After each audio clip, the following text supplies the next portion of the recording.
Não restam dúvidas que as baleias, como essa magnífica jubarte do vídeo, são um dos mais incríveis animais de nosso planeta. Alguns desses mamíferos espetaculares podem chegar a tamanhos colossais, o que faz com que as baleias sejam com certeza as rainhas do oceano. Mas não é apenas o seu tamanho que é diferenciado. O maior mergulho registrado de uma baleia teve um total de 222 minutos de duração. Isso faz com que o recorde de 24 minutos de um humano pareça brincadeira de criança. E as cachalotes, por exemplo, são capazes de mergulhar a mais de 2.000 metros de profundidade, enquanto que o recorde de um humano é de apenas 332 metros. E ainda assim, isso só foi possível depois de anos de treinamento e com a ajuda de tanques de oxigênio. Então, quando se trata de viver no oceano, as baleias sempre vão nos vencer, com uma nadadeira nas costas. E com pouquíssimos predadores naturais, o oceano é um lar bem feliz para a maioria das baleias. Só que quase 2.000 baleias e golfinhos acabam encalhados nas praias todos os anos. Infelizmente, muitos desses animais majestosos acabam não resistindo, incapazes de sobreviver fora de seu mundinho inundado.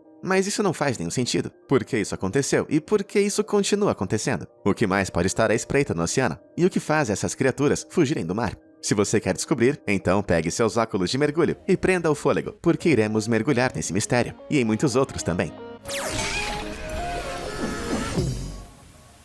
Ok, vamos começar com o básico. Baleias são cetáceos, uma ordem inteira de mamíferos aquáticos que são perfeitamente adaptados para viver nos oceanos, como grandes submarinos naturais. Elas têm corpos hidrodinâmicos, que são capazes de navegar pela água, nadadeiras para auxiliar a orientação e caudas poderosas para dar propulsão. No entanto, do outro lado da moeda, ter todas essas adaptações pode se tornar fatal para a baleia, no caso dela ficar encalhada. Sem ter todo o suporte da flutuabilidade na água, o corpo da baleia é esmagado por seu próprio peso contra a terra. Com a circulação restrita, toxinas mortais logo começam a se acumular no sangue da baleia. As baleias também têm uma grande camada de gordura, que em algumas espécies pode chegar a 28 centímetros de espessura, para mantê-las aquecidas nas profundezas geladas do oceano, que podem chegar a congelantes 4 graus Celsius negativos. Mas quando a baleia está encalhada, essa camada adiposa se transforma em um cobertor suarento, que faz com que ela superaqueça em pouco tempo. Por isso, os protetores precisam ficar jogando água na baleia encalhada, para mantê-la resfriada.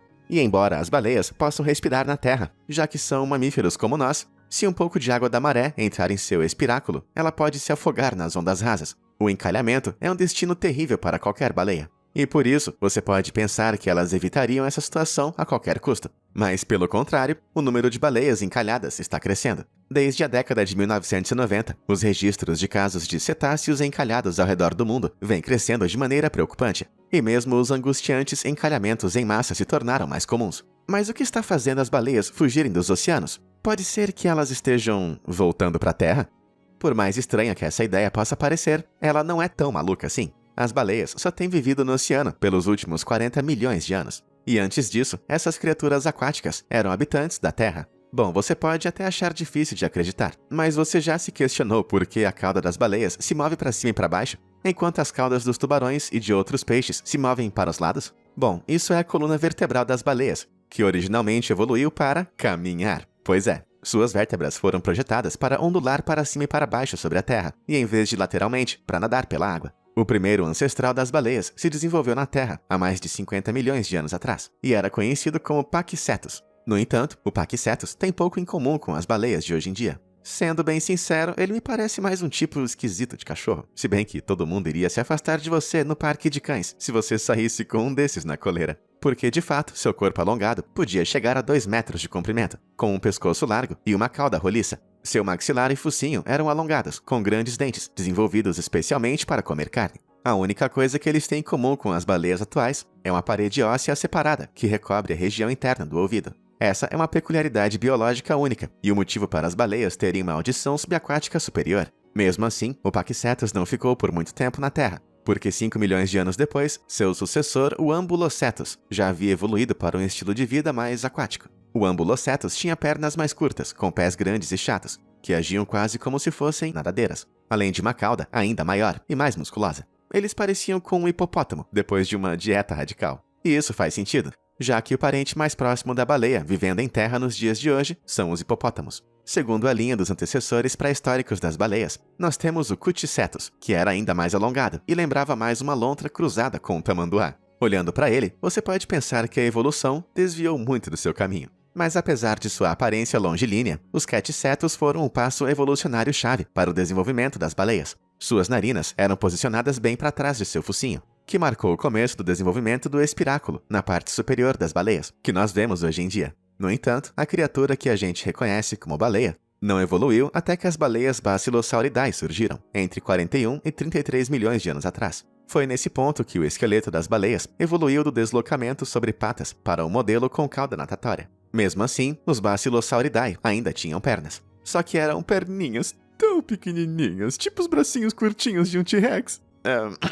Seus membros traseiros não tinham um propósito funcional e provavelmente evoluíram para se tornar parte da parede interna do corpo. Mesmo nos dias de hoje, algumas baleias modernas ainda apresentam pequenos membros dentro da cavidade corporal, uma pequena lembrança de épocas passadas. Mas não é porque o Basilosauridae passou a viver no oceano por causa da abundância de comida que ele desenvolveu guelras de repente. Essas criaturas ainda tinham pulmões e respiravam ar, como qualquer outro mamífero. Eles tiveram que aprender a segurar o fôlego por um bom tempo. Embora eles pudessem vir à tona para respirar enquanto estivessem conscientes, eles ainda tinham que dormir. E então eles evoluíram, usando a combinação de 2 métodos para poder dormir debaixo d'água: ficar parado, bem quietinho na água, tanto na vertical quanto na horizontal, ou dormir nadando lentamente próximo a outro animal. E você ainda pode encontrar esse mesmo comportamento em diversas espécies de baleia hoje em dia, como as cachalotes. Esses mamíferos massivos repousam na vertical por menos de 7% do dia, ficando sempre perto da superfície da água, para quando precisam tomar fôlego. Isso não me parece nada fácil, embora seja uma amostra do que a evolução pode fazer para garantir que haja sempre uma fonte de comida abundante por perto.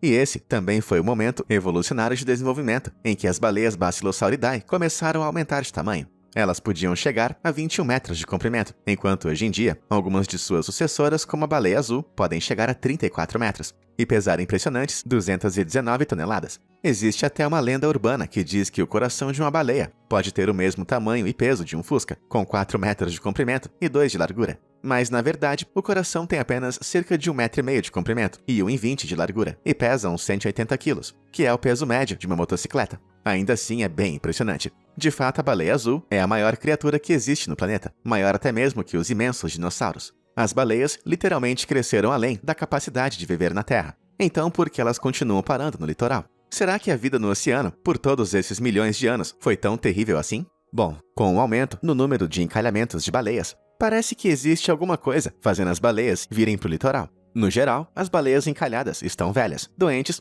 ou machucadas e fracas demais para navegarem pelas profundezas do oceano. Então, elas nadam para as águas mais rasas para se recuperar. No entanto, as marés podem mudar rapidamente e deixar a baleia, que estava flutuando na cheia das águas costeiras, presa na praia com a baixa da maré. E esse é um erro perigoso para as baleias. Mas às vezes o oceano não é tão fácil de navegar, até para baleias saudáveis. Existem algumas áreas litorâneas que são armadilhas mortais para baleias, como, por exemplo, o notável Cordão Litoral Farewell, uma faixa de areia que se estende por 26 quilômetros na ponta mais norte da Ilha Sul da Nova Zelândia. Um encalhamento em massa aconteceu aqui recentemente, em março de 2022, quando 31 baleias piloto que ficaram encalhadas em uma faixa de 3 quilômetros do litoral acabaram morrendo, apesar do esforço dos protetores para tentar salvá-las. Encalhamentos em massa são um acontecimento comum entre as espécies mais sociais de baleias, como as baleias piloto e os golfinhos cabeça de melão. Se uma baleia ficar encalhada, seus chamados aflitos fazem com que seu bando fique por perto, em águas perigosamente rasas, para não abandonar nenhum membro de sua família para trás. Isso é, até que elas também acabem encalhadas. E isso é sempre uma tragédia. Nesse caso, embora os protetores tenham conseguido resgatar 5 das baleias, 2 delas acabaram na praia de novo mais tarde, mas porque parece que elas não conseguem escapar. Os cientistas acreditam que isso acontece porque o cordão litoral cria um leito marinho raso na baía, com planícies de areia com quilômetros de extensão. Nadar por essas águas rasas confunde o sistema de navegação das baleias, já que suas habilidades de ecolocalização foram projetadas para funcionar em águas profundas. Perdidas entre os bancos de areia, as baleias ficam presas nas baixas da maré e acabam encalhadas. Assim, essa região já presenciou 11 encalhamentos de baleias piloto nos últimos 15 anos. Mas a pior ocorrência de longe se deu em fevereiro de 2017, quando 700 baleias ficaram encalhadas, resultando na morte de 250 dessas pobres criaturas. Essa área deveria ser marcada com um grande X preto no mapa das baleias, já que nenhuma baleia consegue sobreviver a uma visita por essa região. Então talvez essa seja a razão para as baleias continuarem vindo parar fora do oceano.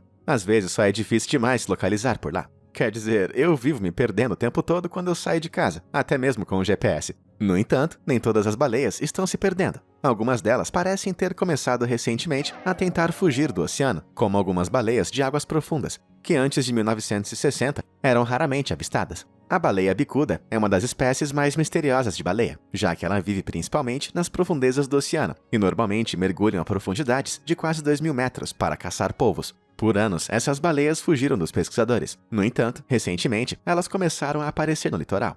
Entre 1995 e 2020, foram encontradas 35 baleias bicudas, encalhadas em 16 ocasiões diferentes no Alasca. Também houve um aumento na frequência com que baleias bicudas encalham ao longo da costa de Guam, entre 2007 e 2019. E para descobrir as causas por trás disso, nós precisamos dar um mergulho sob a superfície. Em 1933, a Marinha dos Estados Unidos começou a utilizar sonares em suas embarcações. A tecnologia do sonar é utilizada para detectar objetos submersos, emitindo pulsos sonoros e medindo as ondas de som que são refletidas de volta. Mas desde então, o oceano está ficando cada vez mais barulhento. Em particular, um tipo de equipamento chamado de sonar ativo de frequência média, que foi desenvolvido pela Marinha dos Estados Unidos para detectar submarinos, que produz um som ensurdecedor, que eu estou prestes a reproduzir para você. Se você estiver de fone, eu recomendo que você tire ele agora.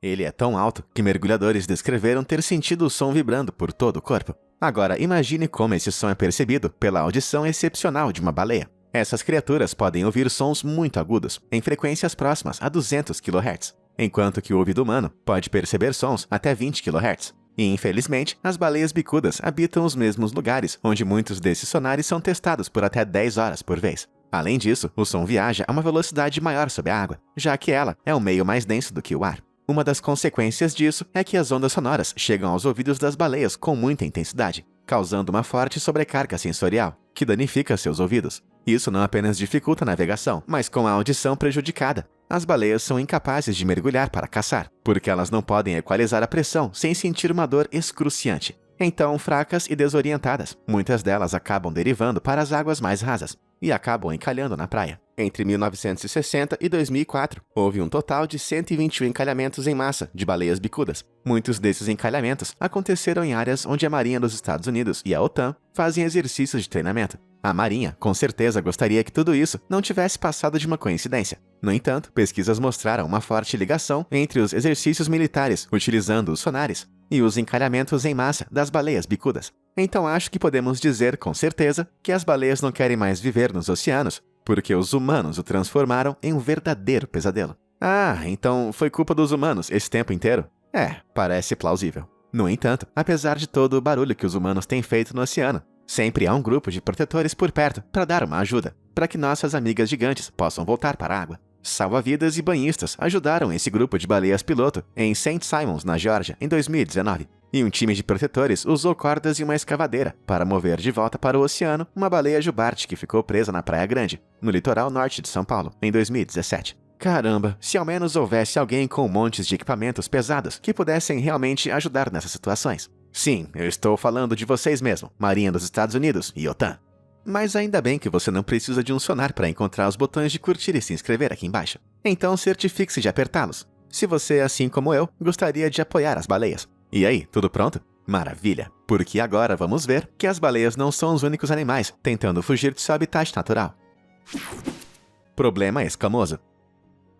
Um fato triste, porém verdadeiro, é que cerca de 14 milhões de toneladas de plásticos poluentes são jogados no mar anualmente. Enquanto isso, os efeitos das mudanças climáticas estão causando o aquecimento do oceano. Assim, está ficando mais difícil a cada dia viver na imensidão azul. E talvez seja por isso que alguns peixes decidiram juntar as suas tralhas e partir, como o mudskipper, uma espécie de peixe que passa até 90% do seu tempo em terra firme. Isso pode parecer impossível, porque todo mundo sabe que os peixes só podem respirar embaixo d'água, graças ao modo como eles extraem o oxigênio do líquido por meio de suas guelras. Mas esse meio anfíbio mudskipper evoluiu para também conseguir respirar através da pele, algo que a espécie pode fazer por até 2 dias, desde que sua pele permaneça úmida. Os mudskippers também podem respirar o oxigênio de bolhas que ficam presas em suas guelras. Então, ele tem uma garantia dupla. E esses peixes não apenas andam, mas eles também podem pular a até 60 centímetros de distância. Eles podem até mesmo escalar árvores que têm galhos baixos. Mas não se preocupe, porque os Mudskippers não vão invadir nossos lares em breve.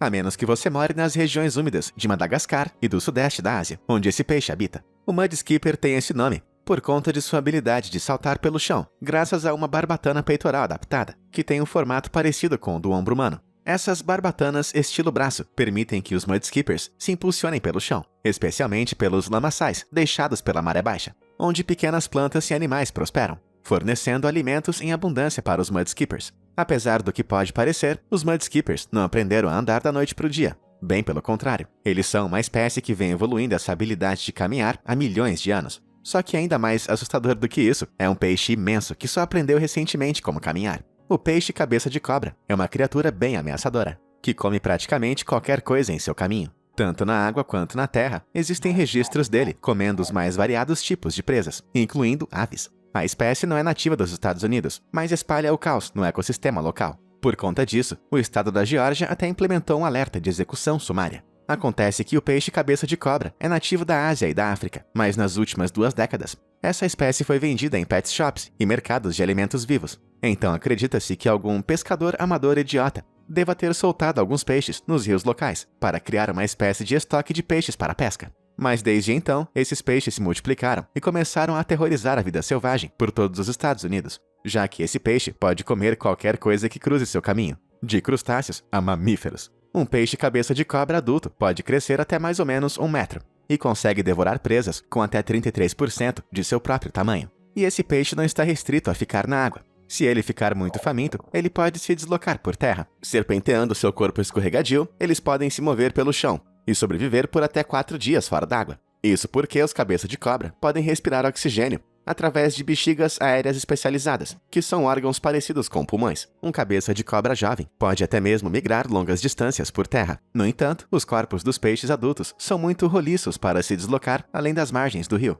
Pelo menos isso parece ser capaz de conter um pouco esse peixe. E como se tudo isso já não fosse ruim o bastante, os peixes cabeça de cobra não são os únicos peixes que começaram a se arriscar fora d'água. Tome muito cuidado ao passar por uma piscina de maré na Austrália, porque um tubarão pode simplesmente se arrastar para fora e te pegar. Conhecido como tubarão epaulete, essa besta de cerca de 1 metro de comprimento pode mover suas barbatanas peitorais e pélvicas como um conjunto de patas dianteiras e traseiras, permitindo que eles caminhem no leito marinho. Eles caçam principalmente camarões e caranguejos em piscinas de maré. No entanto, essas piscinas de maré são lugares traiçoeiros para se morar, porque quando a maré recua, as criaturas marinhas que ficam presas nas piscinas logo usam todo o oxigênio que tem disponível na água. Muitos peixes são incapazes de viver nessas condições sufocantes, mas o tubarão epaulete consegue ficar em piscinas de maré com menos de 5% de oxigênio por até 3 horas, sem qualquer efeito prejudicial. Ele faz isso aumentando o suprimento de sangue do cérebro, enquanto desativa de maneira seletiva as funções biológicas não essenciais.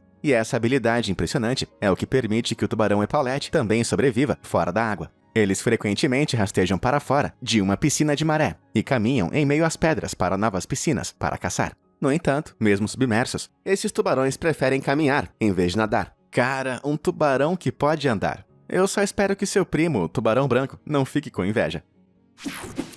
Um peixe ou um pássaro? Isso é um pássaro? Um avião? Não! É um peixe?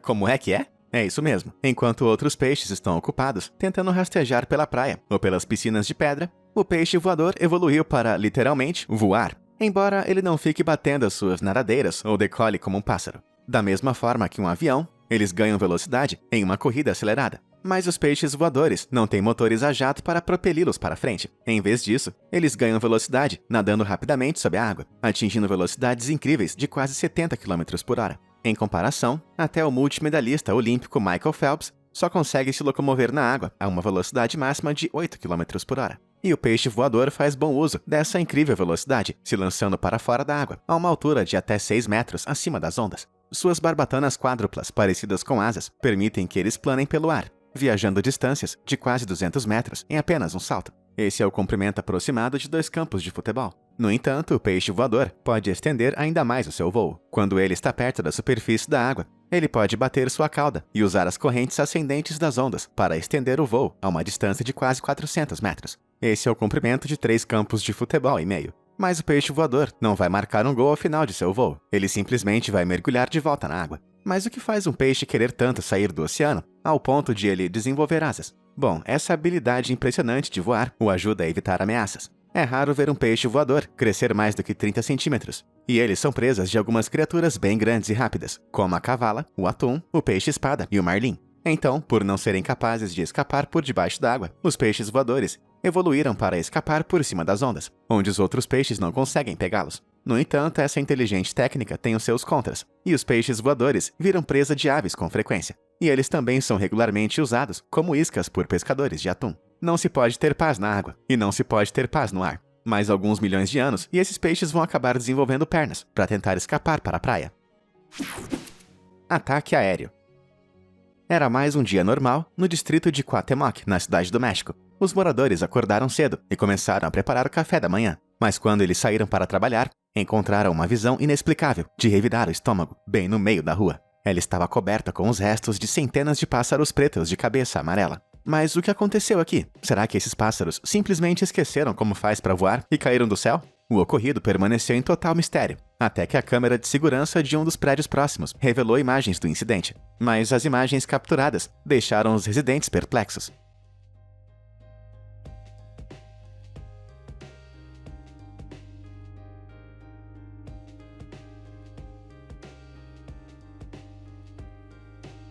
Então o bando não caiu. Todos eles voaram direto para o chão. Enquanto a maior parte dos pássaros conseguiu sair voando, alguns infelizes acabaram perecendo com o impacto. Examinando a gravação, parece que todo o bando de pássaros pretos foi subitamente empurrado para baixo por uma força desconhecida. Isso só poderia ser causado por uma de duas coisas. A primeira é se o bando tivesse sido acometido por uma tesoura de vento. Essa é uma queda súbita na pressão do ar, quando o ar quente acende e desloca o ar frio, que forma um funil descendente em uma forte rajada de vento. Tesouras de vento podem ser tão fortes que causam turbulência em aviões de passageiros. Então, é bem possível que esses pobres passarinhos só tenham sido varridos para fora do céu. No entanto, a segunda explicação vem de outros especialistas, que sugeriram que o bando foi tirado do céu por uma ave predatória, voando baixo, como um falcão ou uma águia. Um falcão poderia ter mergulhado em direção ao bando, o que fez os pássaros pretos manobrarem em conjunto, em uma curva fechada. Esse tipo de manobra dificulta que o falcão escolha um único alvo, e o bando consegue confundir e oprimir a ameaça com o tamanho da formação.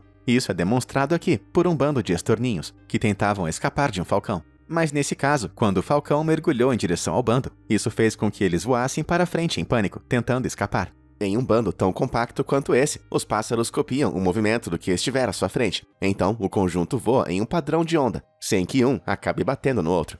Embora isso mantenha o voo sincronizado, os pássaros ficam incapacitados de perceberem seus arredores. Por conta disso, acredita-se que muitos dos pássaros não conseguiram ver o chão se aproximando, cegados pelo resto do bando. Então os pássaros continuam o movimento do bando para frente, impedindo que eles fossem capazes de desviar a tempo. Um evento similar aconteceu no norte de Gales, em 2020, quando mais de 200 estorninhos sem vida foram encontrados ao longo de uma faixa de estrada de 100 metros, na zona rural de Anglesey. Os pássaros apresentavam ferimentos consistentes com um impacto forte. Então, assim como os pássaros pretos, parece que os estorninhos voaram para baixo numa tentativa de fugir de uma ameaça, e não perceberam que eles estavam se aproximando do chão rapidamente. Parece que o ar é tão perigoso para essas aves quanto o chão. Mas quando se trata de uma ave que realmente não pertence às alturas, então existe um pombo que com certeza merece o primeiro lugar, porque ele literalmente esqueceu como voar. Conhecido como pombo tumbler, ele pode passar de um voo normal em um momento para uma queda livre pelo ar no próximo. Embora depois de alguns segundos,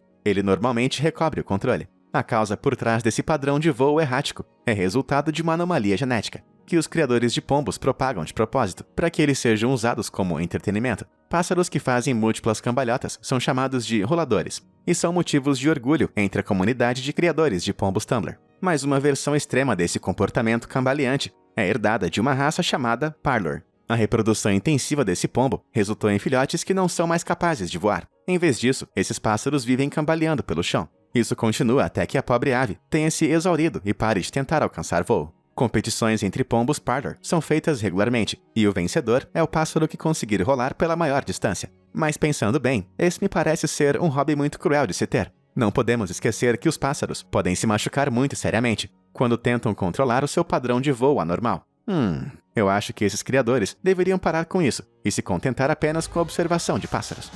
Mas e você? Qual desses animais que estão tentando fugir de seus habitats você achou mais interessante? E você já viu um animal tentando se adaptar a um novo habitat que claramente não foi feito para ele? Diz aí nos comentários abaixo. Muito obrigado por assistir e até a próxima!